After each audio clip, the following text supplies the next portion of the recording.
Thank you for joining us. I'm Trisha Narwani, Editorial Director for Del Rey Books, and I will be your moderator today. First, I will introduce our esteemed guest, ask a few questions to warm up the conversation, and then turn the floor over to you for your questions. Aaron Mahnke is the writer, host, and producer of lore, as well as the author of a number of supernatural thrillers. He has a deep love of the mysterious and frightening that began with Unsolved Mysteries and The X-Files, a love that continues to this day. Basically, he's a nerd for anything inexplicable or supernatural. He lives with his family in the historic North Shore area of Boston, the very heart of Lovecraft Country and the Salem witch trials. That's me.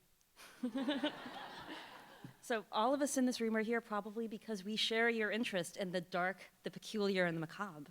What's the origin of your interest in spooky historical tales? So I have an origin story. It means that we have to go back in time to 1985, and it's a good year. The music was great. It does not involve a DeLorean, so don't worry. But so in 1985, I was 10 and I was in 5th grade, and that was just, I don't know, it was the formative year of my life. Everything clicked that year. It was sometime in the fall that my reading teacher, so just think, back in 85, almost every class you were learning cursive. And I don't know that they do that a lot. What I've been getting in these book events is that some schools do cursive, some don't. But my teacher was very big on calling it chicken scratch. All of us had chicken scratch, and we needed to practice. So she sent us home in the fall to write a short story. And the purpose wasn't to tell good stories. It was just to get our cursive worked out. And that was the grading part of it. So it was October, and I decided that I would write a scary story, right? It's Halloween time. Everybody's thinking about their costumes and decorating and all that. So that's what I did. I wrote like a 2 or 3 page little short story as a 10-year-old about a family who goes and gets pumpkins at the pumpkin patch in town. And they bring their pumpkin home, and they cut it open, and inside there are human bones. I know, but wait, there's more. They discover that the pumpkin patch had been grown on top of an old cemetery. And so as these gourds were coming up through the ground, they were encapsulating human bones and then delivering them, lovingly to families around the town. So that was my story.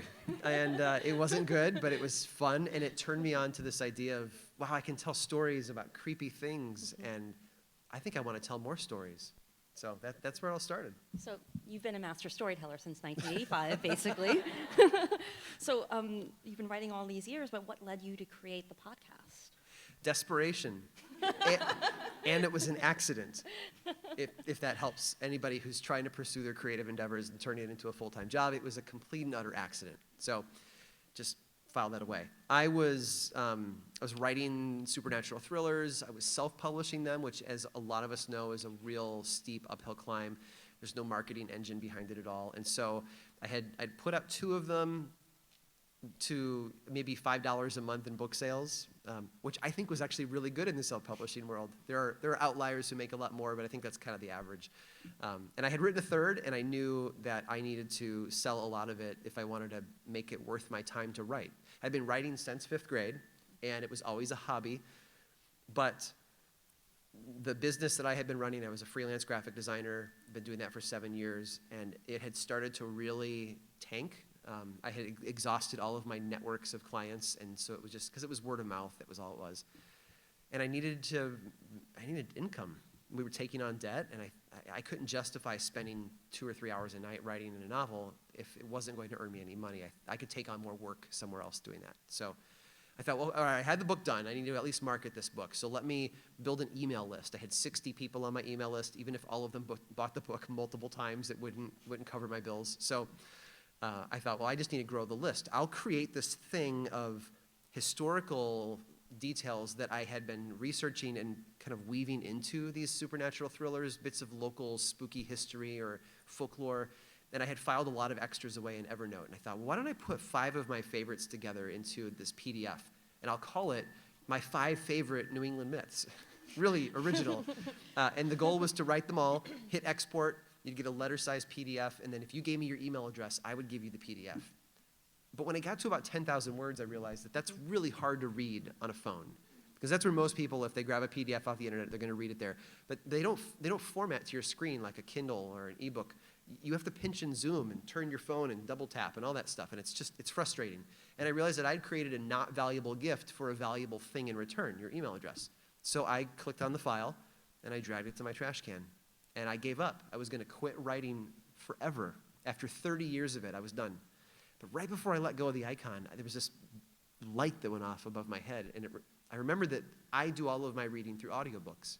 I'd sit at the desk as a designer and I would listen to audiobooks while I did work on the computer screen.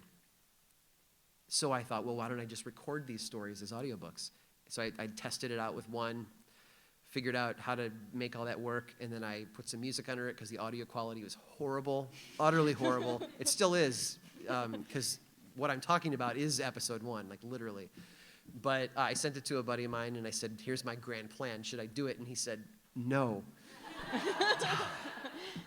So I said, why? And he said, because this is a podcast. It's not a giveaway. You should be making these on a regular basis. It's great. And I said, it's not a podcast. A podcast is 2 white guys talking about iPhones for 3 hours. And in defense of those white guys, 3 years ago, that's pretty much what a lot of podcasts were. But what I didn't know is that this show called Serial had happened. And storytelling had become this thing that people were downloading and listening to in their cars or while they mowed the lawn or did laundry.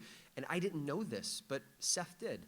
And so he said, no, you really need to do this. So I took about 48 hours. I branded it. I named it. I figured out how to build a website, squarespace.com.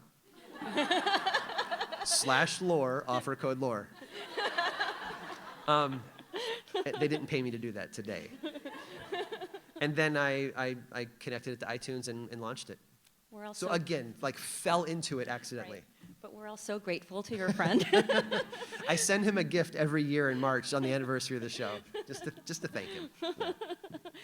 So you're such a natural storyteller and performer. It's not always easy to see all the craft that goes into the creation of an episode of lore. So I'd love to ask a few questions about your creative process as a writer. I'll allow it. So how do you go about discovering and choosing prospective topics for each episode? In the beginning, it was hard. Because I had to find from scratch topics that like. How do you go find something if you don't know where to go look for the thing you're looking for? I need a new story. And so it was hard. But what happened early on was that as I would research one topic, I'd bump into another one that was mentioned in, it would be mentioned in a journal or be mentioned in an article. And, oh, this is similar to this thing, or oh, it reminds us of this. And I'd say, well, I've never heard of that. Let me go look at that. And so over the years, I just add those ideas to my running list. And right now my running list goes through about the middle of 2021. Not all of them are viable. Don't get your hopes up. Some of them I will get to and I'll say, how in the world did this end up on my list? But a lot of them they'll just sit in the back of my mind and stew. So how much research goes into each episode and how do you go about conducting it? Again, early on, it was me. It took me about a week, 5 days of my work week to research an episode. I'm a very distractible personality, so maybe it could take other people less time, but I would follow the rabbit trails on Wikipedia, like, who is that person? And click their name, and then all of a sudden an hour is gone. Yeah. Which, if you've ever researched the topic that I've done on lore, you've probably done that yourself. And let me say this, too, because I get pushback on this sometimes. Wikipedia is a fantastic place to start your research. You get a good overview. It's been edited by some of them by a ton of people, and there's usually a great list of primary sources at the bottom that most people ignore in the footnotes. Scholarly journals, newspaper clippings, all that kind of thing. It's a great place to start, to get an overview and then know where to go from there. So now I have a team of researchers. I have Marcette, who is part-time, and Carl, who's full-time, and I basically give them a topic, and they come back to me about a week later with it done, which allows me to write one a week instead of one every other week. No, you will not get episodes every week. This allows me to write other things that I'm writing, but yeah. But it's all told from the conception of the topic to publication. It's probably about 40 hours of writing and research time. So 40 hours writing and research time. How many drafts do you go through for each script, or do you write really clean first drafts? One draft. I write one. I think you're literally the only author I've ever worked with. But I'm also, I'm not writing 1 or 2 novels a year. Right. I'm writing an episode a week, and so the process gets better. And I also have this really cool, filter system where I then have to take my iPad into the booth and read the words. And if I've typed them wrong, I can fix it while I'm in the booth. I used to read it off a PDF, but then I realized that I had to go back and correct the master and re-export it, and I thought that was dumb. So now I just I use Pages on my iPad and on my Macs. So I just load Pages on my iPad, and as I find mistakes, I correct them. So, in working with you, I was really fascinated to learn about the very carefully crafted structure of each episode. So tell us a bit about how each episode of Lore is usually structured. I've made it up as I've gone along. Early episodes don't have the structure, but the first, right around 4 or 5 or 6 or so, I started to click. But it's essentially a three-act story with an introduction that sets the tone and the theme, and then Act 1, Act 2, Act 3, and then a summary at the end. And these days, there's also an epilogue, kind of a correlated story, but it's not essential to the main plot. That's tucked away at the end, kind of like that. If you ever remember buying CDs. They were the shiny discs that had music on them. Sometimes you'd get a disc from a band, and you would hear the whole album, and then there'd be a bunch of silence. And if you looked at the screen, it would say track 13, 14, 15. It would count up, and then it would get to like track 100, and then there'd be a hidden song on there. And so I like to think of them that way. Hidden songs. Yeah. So do you write every day? And if so, do you set a word count for the day, a set time, or some other goal? I write every day, well, Monday through Friday. I take the weekends off. It's not so much a word count as it is a section count. So if there is an introduction, Act 1, 2, 3, and a summary, there are 5 parts. I have 5 days to write each day, or each week. So I write 1 part a day. Some of the sections, like the 3 main acts, are 1,000 words. Takes me 2 or 3 hours to get that done. Depends on how my brain's working and how much coffee I've had. But the introduction and the summary are always smaller word count, but more work. Because if you've ever written an introduction to something, or somebody says, write a synopsis for the novel you just written, and you want to take a nail and just put it in your head, because summarizing things into a small space is really hard. So the introductions always take me more time. But essentially, I write every day from 7:30 to 10:30, and I just get the job done. So Dorothy Parker once said that she hated writing, but that she loved having written. Do you enjoy the act and process of writing? I do, yeah. She would have had what a lot of authors have, which is that long delay. Like my buddy Chuck finished writing a novel months ago that won't come out until the spring of next year. Like there's that long gap between finishing something and seeing it come to fruition. I finish an episode, and depending on how far ahead I'm writing, it could be just a month or 2 later that the episode's out. So there's this instant gratification. You get like immediate feedback on your work. Exactly, Yeah. exactly. So the writing process to me is this really energetic, like, oh, this is great. I can't wait to get this out the door. I love writing it. So what are some of the artistic influences on Lore? Novels, TV shows, other podcasts? Well, you mentioned in my bio Unsolved Mysteries. Yeah. That was when I was like middle school, and then X-Files came along in college. Anywhere that especially the Monster of the Week episodes of X-Files, where it's just this, it's not the overall conspiracy thing, but it's just, there's a Jersey Devil, let's talk about it. And I loved those episodes. They were so great. And then, all the spooky books and stuff that I bought as a kid through Scholastic Readers Club catalog. Collections. Aren't those great? That was the best thing. My kids still bring them Yeah. home. Yeah, I love Scholastic Readers Club catalogs. And there was a book that I picked up in 5th grade, around the same time that I had done the short story. That was like a collection of, there's supposedly weird but true tales, like things you couldn't believe, but they actually happened. And that book just enamored me. So Lore is now a series of books. It is. What's unique about the experience of Lore the book versus Lore the podcast? Well, Lore the podcast, you don't know what you're going to get from episode to episode. Every episode comes out with a very oblique name, and that's intentional, because I'm a storyteller. I don't want to give away the dessert before you get through the meal, right? So I want you to work for it. I sometimes don't give away people's last names early on in the episode, because I want you to be interested in the journey, not necessarily, oh, I know that, right? So I hide things like that. But they're sporadic. You could have a creature episode, and then a place episode, and then a story about somebody like Typhoid Mary, and they're not connected. It's anthology, right? The books, though, help provide more context for these things. And so it takes, like with Monstrous Creatures, we were able to take all the stories about little people and bring them together into one section in one book, so that as you read, the story about the Irish puka, and then the next story you read about, you hear about the Ibu Gogo creature in Indonesia, and you realize that they're both described with the same phrase: 3 foot tall, humanoid, lives in the woods, and if you cross its path, it'll make your life miserable. And it's interesting when you hear the episode about the thing, but when you read them in sequence, and you hear about the Pukwudgies in North America and the Nimmerauger and all of these things, all of a sudden the context is there, and you say, oh, I just read about that in detail in another story, and you see how they're connected. So the books allow us to take the stories from lore, like Wicked Mortals, which is the new book, and put them together where it all makes sense. And so this is all of the people stories, and then within the book there are subcategories of like female serial killers like Belle Gunness, male killers like H.H. Holmes, weird people like Mary Toft and her pieces of bunnies. And if you don't know that story, I'm not going to spoil it for you. Just go find the episode of lore called First Impressions. And then John Murray Spear, the guy who built what he thought was like the new Messiah, a mechanical god machine thing on a table with glass tubes and copper pipes. And yeah, so it has these really unique categories. And then, of course, stories of people who have been accused of witchcraft and the horrible things that humanity has done to them. Yeah, and then we also talked a bit about how Chad's music adds a certain atmosphere to the stories. Yeah. So with the books, we have an opportunity to do that with Absolutely, yeah. illustrations. So M.S. Corley, the artist on all these books, he's a genius, and he's the soundtrack for these books, right? So every story begins with a little sketch at the top, and it hints at something in the story. There's full-page artwork throughout the book, and then, of course, it's just a beautiful thing to look at. I love the end papers. Like, I want to get wallpaper made out of this stuff.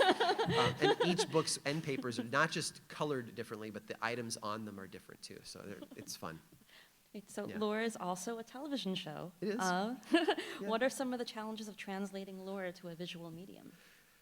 There's a lot of things that are better, that you can show instead of telling, although you're supposed to show and not tell in books too. But you can like see Mercy Brown's story played out on the screen, and that helps your imagination put the pieces together. But at the same time, the books really, they free you up to put the pieces together in your own way.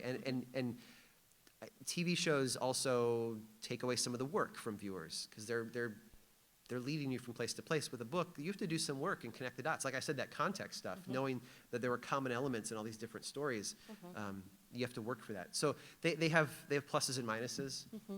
Some really good actors, too. Some really good actors. Mr. Terminator 2, Robert Patrick, was in an episode last year.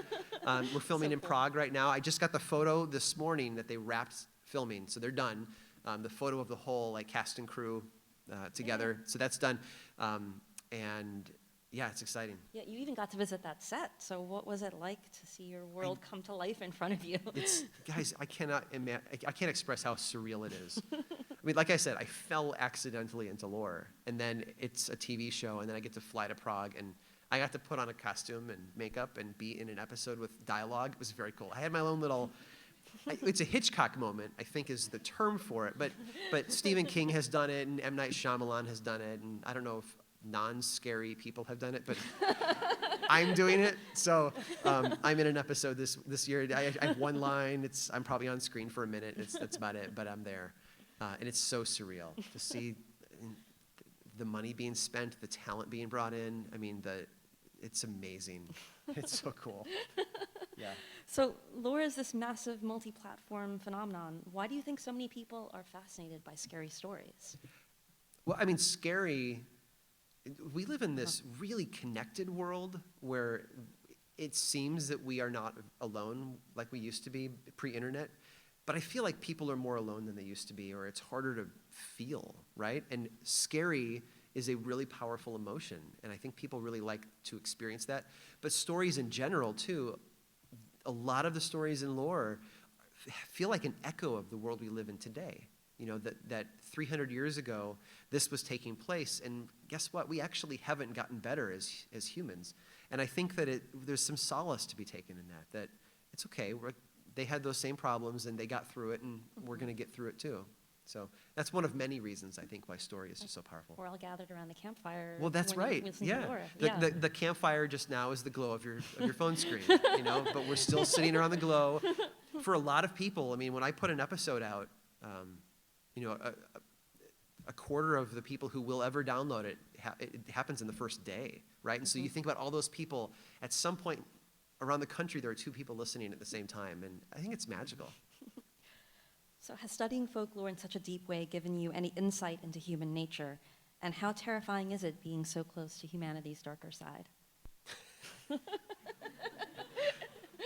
I think that humans in general are monstrous people.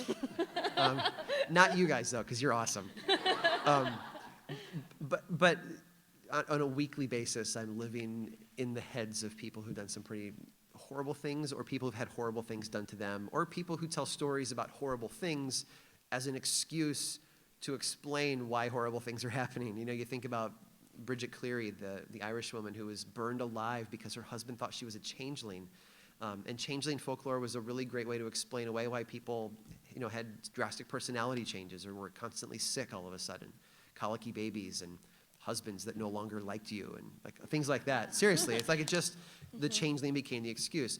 So folklore, just studying it, there's a lot of really cool stories, but there's also stories that make me kind of sad for who we are as people. It's such a great job. So you're so good at scaring people. When I work on your manuscripts late at night, I find myself jumping at every sound. Really? So yes. But what scares you the most? For me, it's open water. All of the ocean-based episodes Yes. have been really hard to write. I grew up in Illinois, so I grew up in the middle of like farmland, flatland. Any body of water is man-made. And now I live a mile from the ocean, and you will not catch me on a whale watch, you know, going out to... I get that it's only 300 feet deep, but guys, you can't see deeper than like 2 or 3 feet, and the rest of it is dark and unknown, and I will not go in there. So I'm just... Stop. Gosh. Okay, I'm good.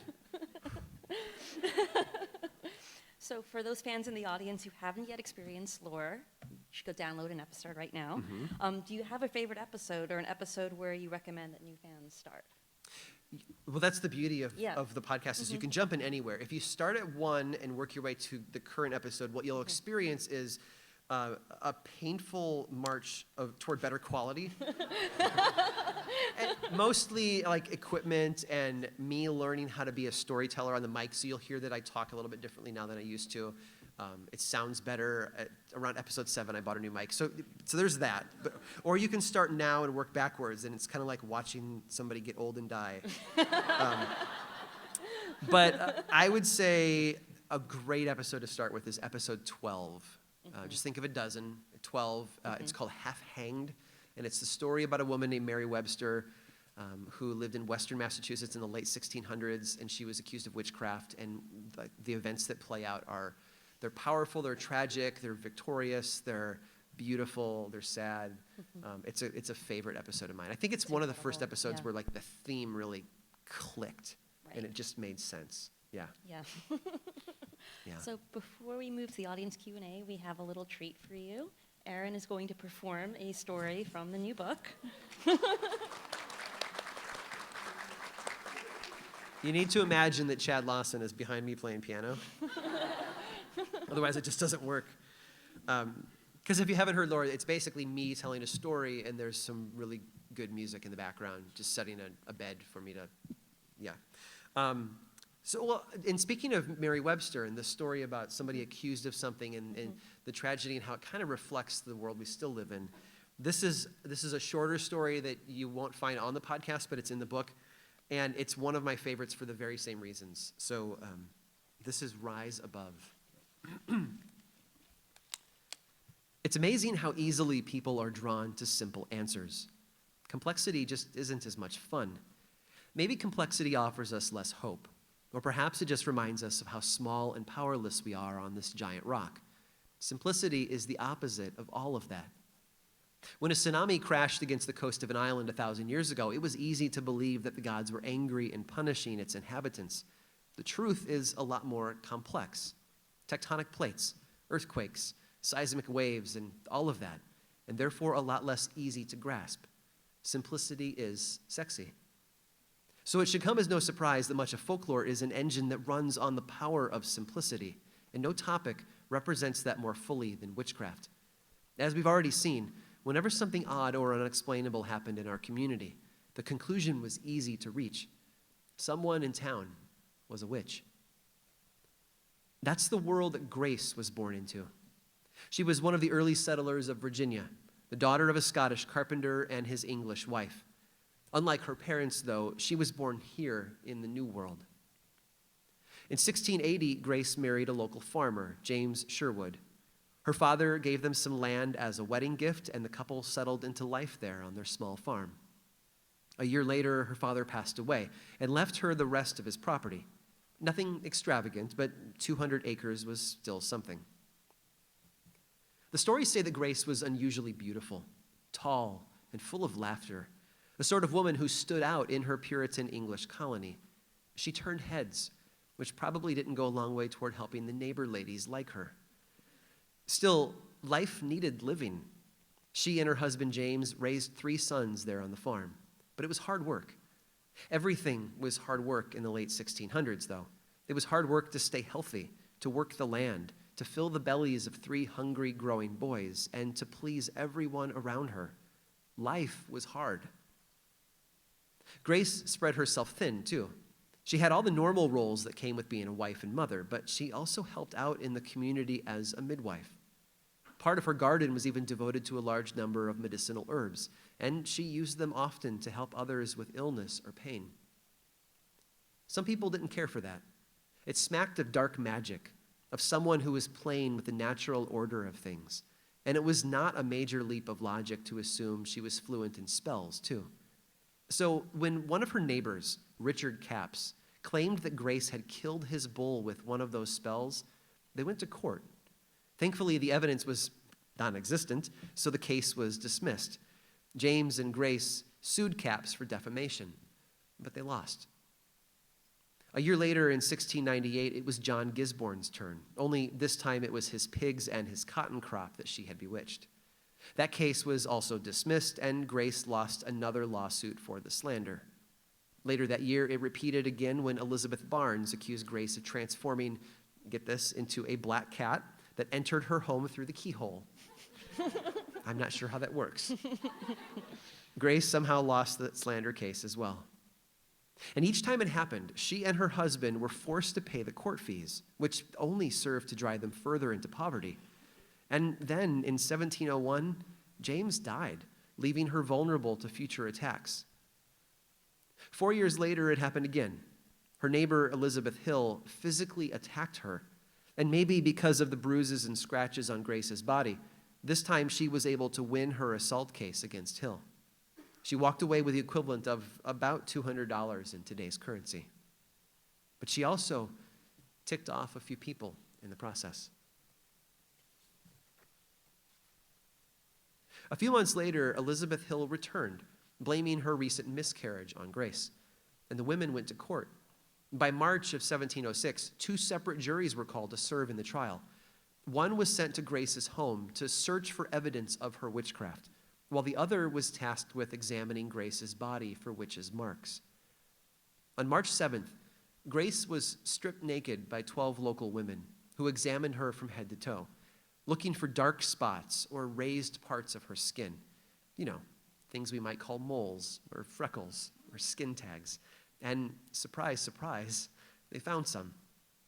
Oh, and the woman who was in charge of this gang of angry mole hunters, she was none other than Elizabeth Barnes, the woman who had failed to get Grace arrested 8 years earlier. Someone was holding a grudge, I think.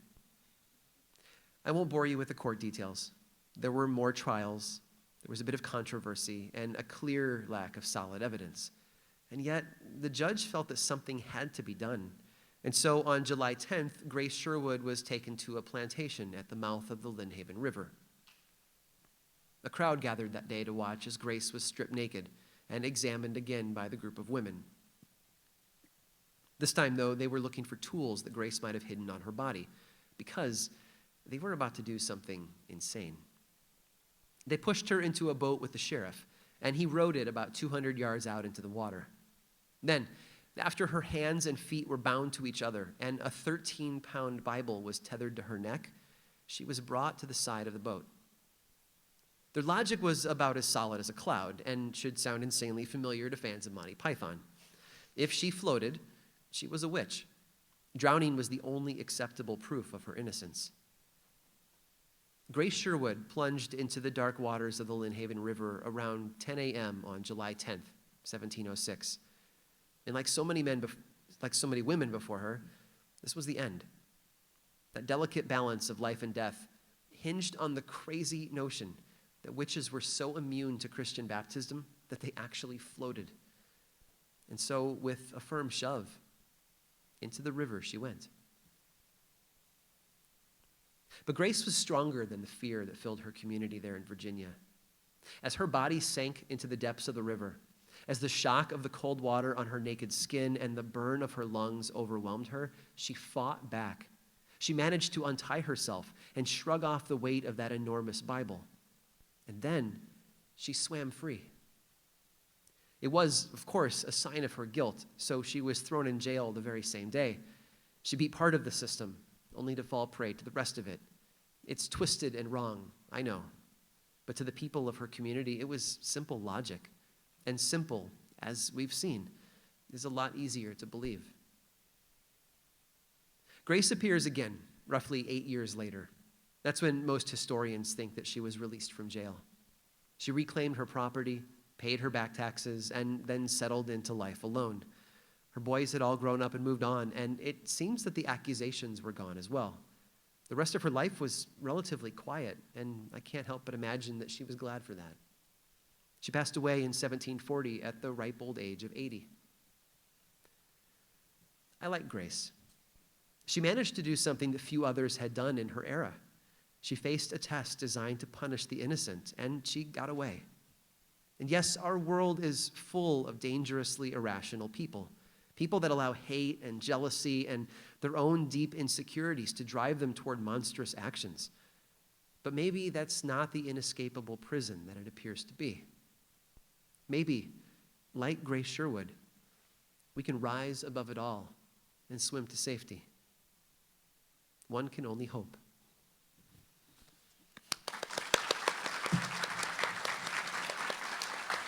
Thanks. Thank you so much for that, Aaron. That was amazing. We have a little time for audience questions. If you have a question, please line up at the microphone in the aisle. Yeah, there's two of them. There are two of one them? over there, one There's over one on there. this side? Nothing in the middle. Yes.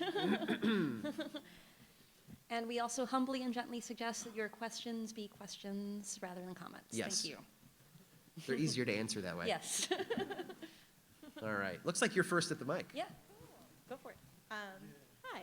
So a lot of these stories are ones that people have heard of in some capacity, like Typhoid Mary or, these different folklore tropes, I guess you would say. So how do you decide which angle to take on these stories and where to enter on them and what sort of perspective to show? I don't know. That's my first response. One of the benefits to having the research team is that I get handed this really great outline when they're done. Sometimes it's 10 to 20 pages long. And I read through it, so I get the full story from start to finish, and then I just kind of let it sit in my head. And that's usually when the themes present themselves, or what connects all the events, what's really going on beneath all of this. That's the stuff, that's the moment when it all starts to happen. So that when I sit down to write it and I'm referencing the outline, I'm making sure I'm hitting the drum with a nice rhythm on that theme throughout the book, or the episode. So that's about as good an answer as I can give you. Thank you. Yeah. Yes. Hi, you cover a lot of different types of monsters and creatures and supernatural beings in your work. I was just Yeah. wondering if you had a favorite monster, and if so, what is it and Oh, why? yeah. My favorite creature is the Puckwudgie. Yeah, it's not only is it a Harry Potter house in America, but before that, I had it as a character in a novel, and had worked it into lore early on. I think it's In the Woods, which is the episode that ends with the thing that says "Iwachu," right, in the night by the forest. There's something about them. I love the Puckwudgies. They're devious. They're tricksters. They remind me a little bit of like Dobby the house elf. I don't know. There's a little bit of that in there.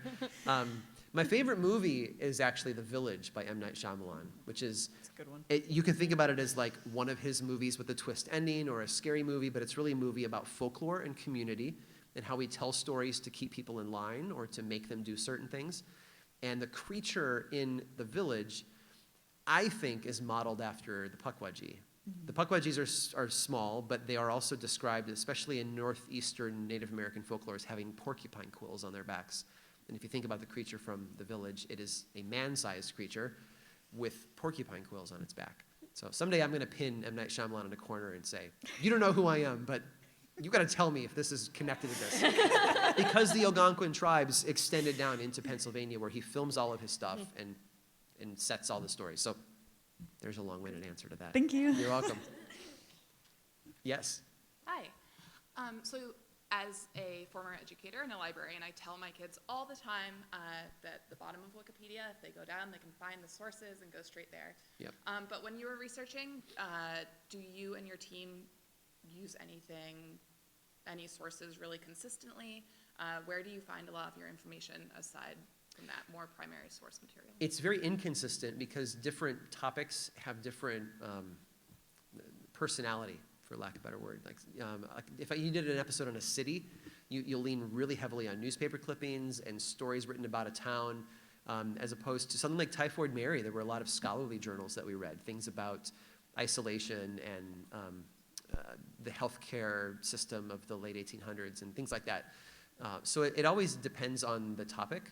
But we dip into a lot of things. You know, obviously Wikipedia is great to get that one paragraph description of a person's life, and then the bells go off and you know where to go. But JSTOR, online is a great archive of scholarly papers, and archive.org has a lot of books, millions of books from across the last couple hundred years scanned in and text searchable, which makes finding a story in a book a lot easier than reading the whole book. And then if a historian has written a book on a topic, say like Bridget Cleary, that there are books on her specific life and events where historians have done the work, and then they've got photographs and outlines of dates and things like that, and those are always really helpful for getting a grasp of the material. Yeah, and my grandmother was a librarian, so rock on. So anyone who's listened to your podcast, even at the very beginning and even hearing you now today, you have a very distinct voice and sound to your storytelling. Do you have any tips in helping other storytellers find their voice for that kind of venture? Like a lot of things that I do with Laura, making this up as I go along. So, you hear me making it up as I go along if you start at episode 1 and work your way up to 87. Like, I grow as I'm not narrating a YouTube video on how to, install, the new wire on your weed whacker. This is oral storytelling, and so early on, I really wanted to make sure that I was treating it a little bit more theatrically than just narrating something or reading off a page. Like, this was me. The pauses are there because sometimes our brains just need a moment to catch up, and that's why there are acts and not just me talking all the way through, because we need a moment to breathe and catch up. So there's that aspect of it, but just from a performance standpoint, it's important to not say, well, this is just like the way that I talk. Take it or leave it. I think there can be some refining done, I'm still working on this, but learning to pronounce things better. I make mistakes. Everybody makes mistakes. But to get better at enunciating things, to be clear, pacing is important, to take your time with things. Don't rush it. People, if they want to listen faster, they can hit that, speed up button on their podcast app and they can listen faster. So that's about all I've got. But also just listen to a lot of well-reviewed and top-notch podcasts.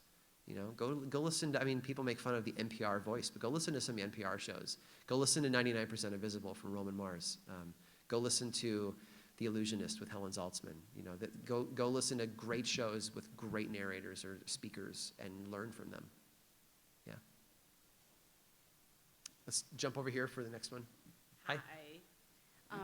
So between the podcast and the series, the difference that I think I saw, correct me if I'm wrong. I will. In Unboxed in the podcast Yeah. says that he got the present from his babysitter. Yeah, And in the series, he got it from his aunt.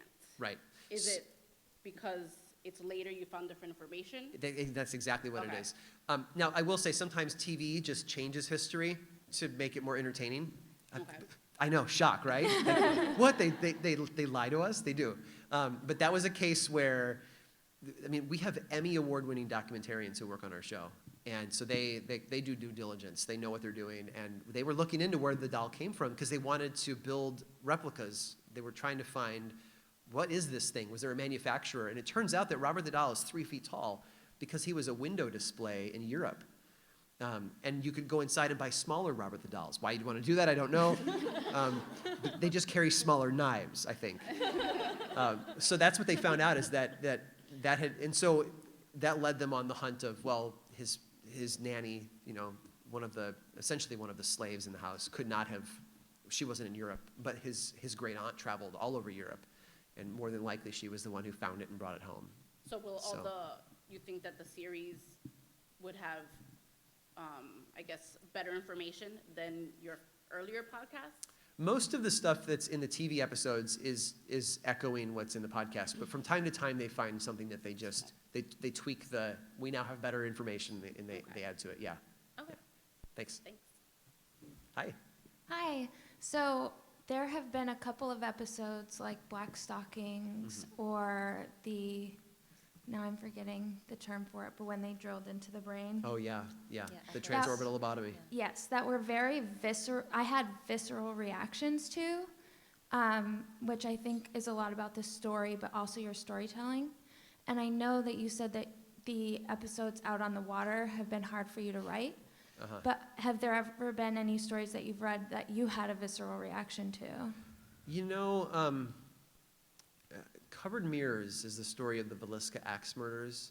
And it just involves somebody that we're not really sure who it was, you know, going into a home and killing a family, you know. And I also have a kind of a line in my head that I try not to cross when I'm picking subject material. And that story was probably the one that was about as close to the line as I'll get. I mean, I'm a father of 2 little girls, and I don't like to think about things like that. So that was a harder one to write, but it also, I felt like I had to, because so much of the horror world involves like axe murders, right? And where did it come from? And well, there was this whole string of things that happened a century ago that really point to it. So I felt like I needed to cover it, but it was hard. It really was. Yeah. Thank you. But yeah, I manage that line as best as I can too. There are a lot of podcasts out there if you want like shock gore as your entertainment, but I tend to use words more. Right. So, Thank yeah. you. You're welcome. Hi. Hi. So I know that you take a more storytelling approach to the podcast because you're coming from a writer, but also you take a really interesting historical look as well, even on things as ridiculous as the Jersey Devil. There's a history behind it, and I find that really, really fascinating. And so also we learn from history. So what's the most interesting you've learned about, or lesson you've learned from the historical facts around a fable or tale that you didn't know? Oh, you ready? This will be our last question because it'll take me the 2 minutes to get it done. But what she's talking about is context. Like there are things that happen in history, and then there's the context around it. And context is like the 3D glasses you get when you go to the movie theaters. It doesn't look right until you put the glasses on, and then it clicks. So as I've done episodes on vampires, I've learned more and more about the folklore and the stories. Episode 1 is about something called the New England Vampire Panic. And what was happening was that people were getting sick with tuberculosis, and they were dying. And some believed that you could dig up like one of the first victims and remove their heart, and that would stop this curse that was taking people's lives. Well, it turns out that in the early 1700s, there was a German physician named George Stahl. And George Stahl had this idea, there was this concept called mesmerism that was going around. People were trying to figure out where the soul lived in the body. And George Stahl decided it lived in the heart. And he had some weird theories about that. He thought that, well, it lives in the heart, but what if you die a horrible death? Does the soul still get out? What if you die of suicide or of tragic illness? And he believed that no, it actually gets trapped in the heart, in the physical body. And so when you bury that person, there's a soul in there that's still alive in whatever sense it's alive. And it's feeding on the people who are still alive up above. And so that idea spread among German physicians. And then the Revolutionary War happened, and the British hired German mercenaries called Hessians, and they brought physicians with them. And when the Revolutionary War was over, a lot of them went away, but the physicians stayed, and they traveled like itinerant doctors around New England, helping people with illnesses and diseases, late 1700s, early 1800s. And they carried George Stahl's ideas with them. And they would come into a town that had seen tuberculosis outbreaks. And they would say, well, you need to find the person who's in charge of this, the person who's to blame, dig their body up, and cut out their heart and burn it. And Mercy Brown's story is one of those later examples, because they were happening as early as the late 1700s.